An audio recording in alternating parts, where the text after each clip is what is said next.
मूळतः या घटनेमध्ये विष्णू शिवराया हांडे या व्यक्तीनं MIDC पोलीस स्टेशनमध्ये 7/8/2025 रोजी FIR दाखल केलेलं होतं आणि त्यामध्ये त्यांनी असं म्हटलेलं होतं की शंकर शिवानंद बारोळे हे त्यांना राज बियर शॉपीजवळ भेटले आणि त्यांच्याकडून असं कळलं की राज बियर शॉपी समोरील टपरीजवळ असताना शरणप्पा हांडे हे तिथं होते. त्यावेळेला एक पांढऱ्या रंगाची कार आली आणि त्या कारमधून चौघेजण उतरले आणि त्या चौघांनी शरणप्पा यांचा पाठलाग केला. हॉकी स्टिक आणि दोघांच्या हातात लोखंडी रॉड होते. एक इसम गाडीतून सीटवर खाली बसला होता आणि त्यांनी शरणप्पाला मारहाण केली आणि तू फोनवर काय बोलला बे म्हणत त्यांना गाडी हातातलं हत्यार दाखवलं आणि घाबरले आणि त्यावेळेला सर्वांनी मिळून शरणप्पाला उचलून गाडीत पळवून घेऊन गेले. अशा प्रकारची फिर्याद आणि त्यांचा हेतू जिवे मारण्याच्या हेतूनं त्यांना गाडीत बसून पांढऱ्या कारमध्ये पळवून घेऊन गेले, अपहरण केलं, अशा प्रकारची फिर्याद होती.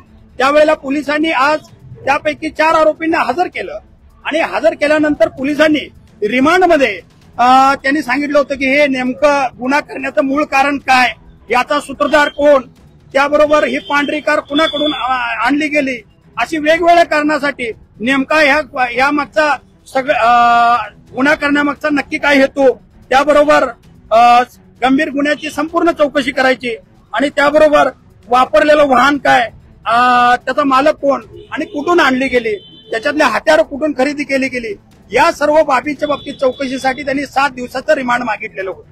मी त्यामध्ये आर्ग्युमेंट असा युक्तिवाद केला की जी घटना 4:30 वाजता घडली त्याचं जे रजिस्ट्रेशन आहे FIRचं ते जवळजवळ 6.25 तासानंतर म्हणजे 10:49 केलं. 7 तासाचा विलंब काय लागला म्हणजे याचा अर्थ ही आफ्टर थॉट कंप्लेंट आहे, अशा प्रकारचा युक्तिवाद होता. त्याबरोबर जी हत्यारं रिकव्हर जी आली ती ऑलरेडी रिकव्हर असताना त्यामध्ये आपण आता नव्यानं काही तिथं पोलीस कस्टडी घेण्याची गरज नाही असा युक्तिवाद केला आणि गुन्ह्याचा सूत्रधार कोण वगैरे काय तर तुम्हाला त्या कारणांवर कळू शकतं आणि जे फरार आरोपी तुम्ही म्हणताय तर त्यांचं काय ते कुठे असतील यांना कळू शकणार नाही. संपूर्ण कंप्लेंट ही कशी खोटी आहे याबाबत मी युक्तिवाद केला आणि त्या युक्तिवादांती मेहरबान कोर्टानं आज 4 दिवसाची पोलीस कस्टडी दिलेली आहे, 3 दिवसाची कमी केलेली आहे.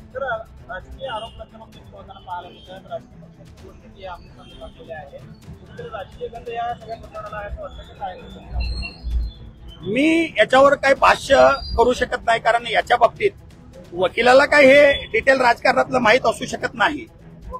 कदाचित राजकीय दबावपोटी हे FIR असू शकतं मे बी, परंतु मी आज घडीला याबाबत कॉमेंट करू शकत नाही.